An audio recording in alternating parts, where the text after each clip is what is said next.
Hello, tubers, Mescal here. I thought I'd show you the fruits of my labours at playing with geopolymer chemistry and natron theory, where waterglass and my discovery of using a ficus fruit boil to exacerbate or coagulate or set off the setting of waterglass and ash.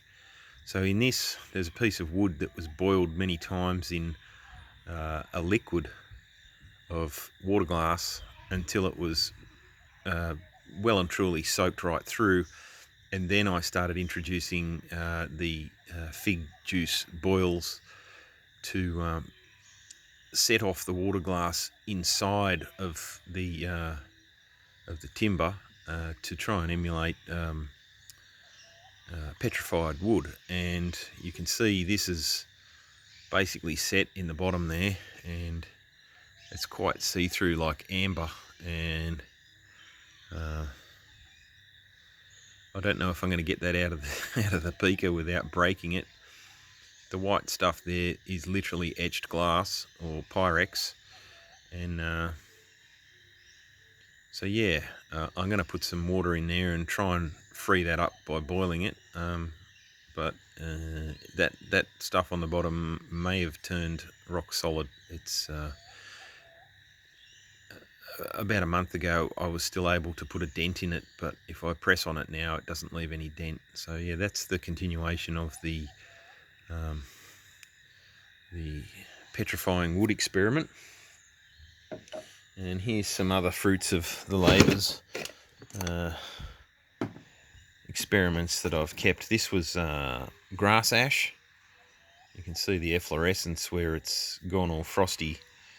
That's the excess water glass reacting and turning into carbonate on the surface. And this was an early one before I started adding fig juice. That's just ash and water glass. Set up pretty well actually, and it even took a print from the ink that was against it. That's the H off a Hahn beer. You can see the A there as well. It's back to front, obviously. Okay, what else have we got here? These are little molds that I was making with my kids have bought some stuff off the internet, YouTube user Afmau, and this is some of the little plastic container it comes in got used to make a form. That reddish look that you see there and the crumbliness of this one was due to iron oxide stain being used, and it accelerated the setting way too fast, and it basically set up quicker than I could mix it, and then that's why it has that crumbly look, because it started to basically go off in the container. What else have we got here? This is when I was playing with saps. That's a bit of a soft cookie, that one. I don't think it's very well set. What do we got here? This was again before I started adding the fig juice. This is Booson's diatom brew. He thinks that was what the casing stone on the pyramids was made from. This one here is diatoms and water glass. You can see the efflorescence on that's pretty extreme. I wasn't adding fig juice to that. The warpage is because it remained plastic for a very long time, and whichever side was drying would shrink and pull up. So that's why that's all bent out of shape. That stuff's really strong. These black ones here are using water glass with ash. There's mud wasp pozzolans we used in this one. Lawn clippings, acidified water glass. So yeah, that's what that brew is. It actually came up better than I expected. Here's another one of these little Afmau things I was making for the kids. What do we got here? Look at this for efflorescence. Oh yeah, it's a snowman. So that again is carbonate. This is store-bought water glass carbonate formed by the reaction with the air. So there was a lot of excess water glass in that brew. It's actually glued itself together. So that's interesting. What do we got down here? That's another nice successful brew. That will be a fig juice set off. Okay, keep going. This is another one of the Booson's diatom brew. That's a nice mix, that one. And that's the same as that junk over there. This one here is there's some sand and ash and water glass.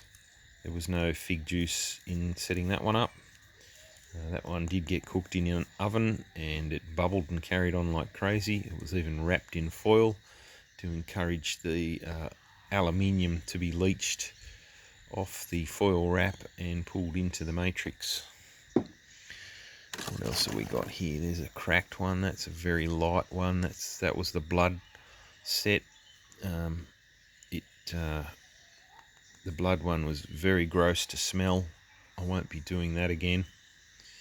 It cracked because it was dropped. I don't think it's very strong either. What else? There's another one of my early fig juice water glass brews.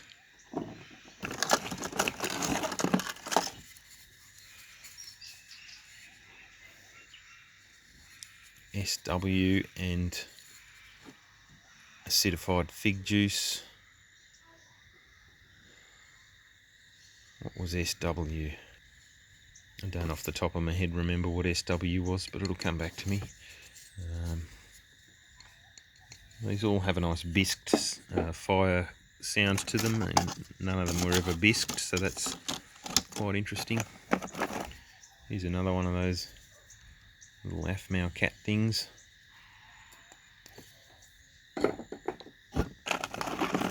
Here's another one of the iron oxide. This one contains pieces of river gravel that were etched to try and add conglomerate. The river gravel was quite spherical and polished, so I don't think that was the best stuff to be using. Here's some of the grass ash brew that I tried to put a print of the Inca calendar. Same again here. They didn't take the mold as well as they should have.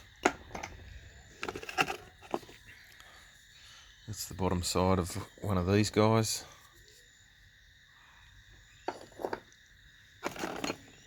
There's another one full of air bubbles.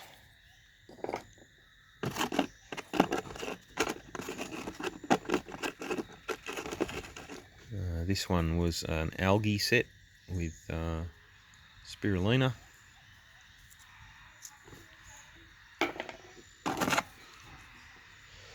This was a bloodwood sap.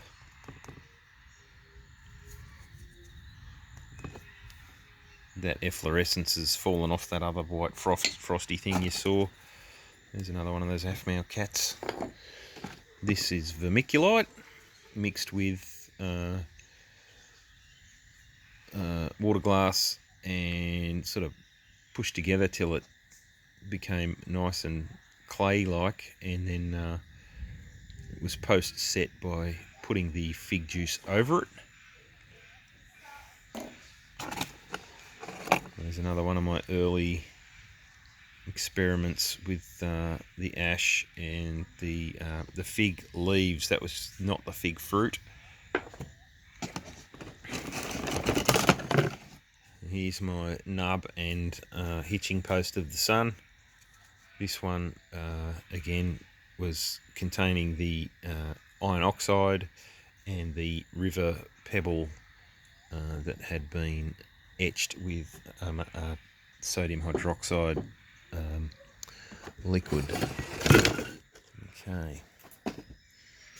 Again, these are the Booson's casing stone brew with the diatoms.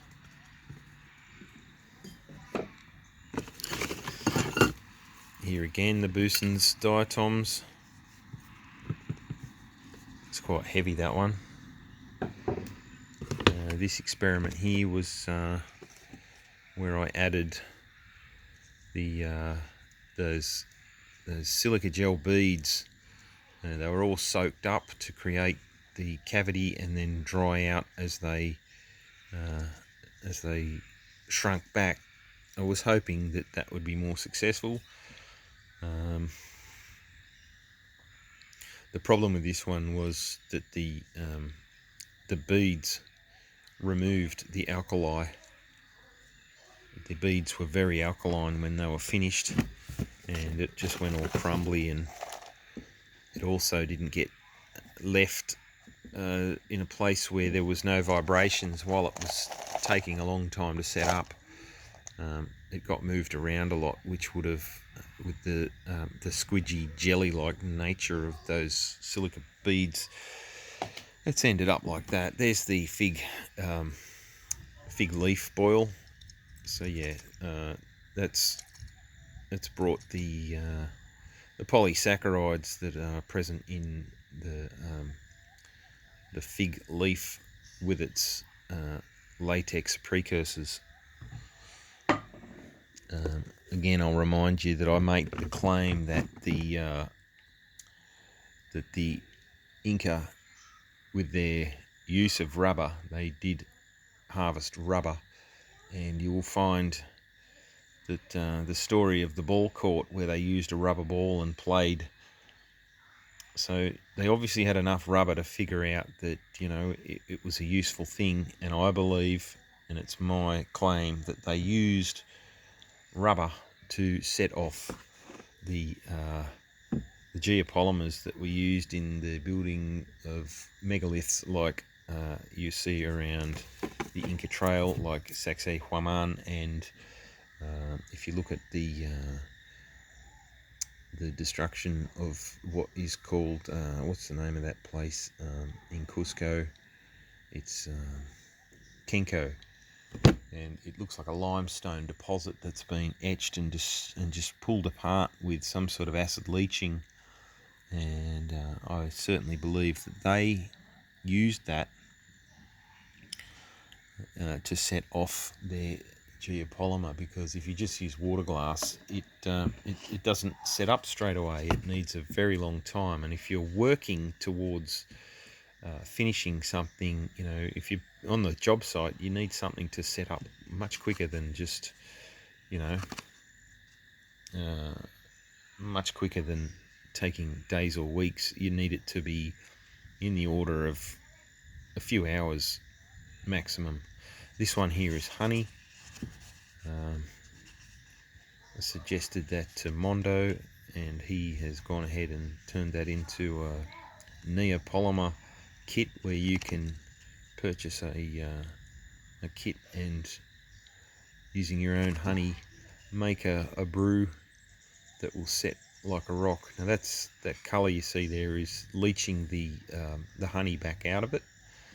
It's already done its setting, so the removal of the excess honey continues to weather it, and that's quite a successful mix. You can see those little beads there, they were rolled up from the stuff that was left on my fingers and dropped on the top of it to see how they would stick to the bulk.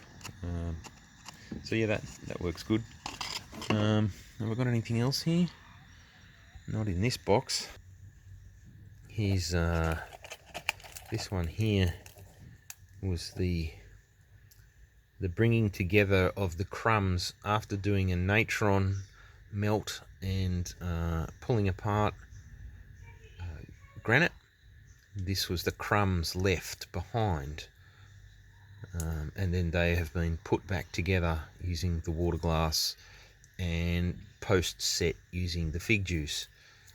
It's not super strong because it's missing a few things that granite would have, but have a look at the the flat shiny surface that it's picked up. I mean, that looks like it's polished, but it's only like that because it was sitting on plastic when it cured. Alright, what else have we got here? This was the leftover of a grass ash brew that I tipped onto some perlite. So there's a very simple, easy way to make a very light brick by adding perlite to your mix. It'll bond quite well to the perlite. And so yeah, you can have like a, I guess, what's that stuff? Hebel. It's very light, like hebel. So, and that would be extremely fireproof, like all of these brews. Why have I kept these crumbs? I probably kept them because they're loaded with water glass, which I probably was going to extract back out. What do we got in here? There's some more Afmau cats. There's the crumbly one from the red iron oxide that sets up too fast. The ones in here are generally a fail. What's that? That's a rock I was pulling apart. Yeah, so that's where we're at. It's a lot of fun and quite educational. So thanks for watching. Don't forget to do the thumbs up and comment if you have any questions, and feel free to repost this around so that people get an idea of just how the ancient geopolymer was put together. It's really kind of crazy that they think that it would be cut and polished, and then, you know, who's going to lift a 12-ton rock to just shave a bit more off it to make sure it fits up against the next rock without even so much as a gap between it? That just doesn't make any sense. It can't have formed that way. Thanks for watching.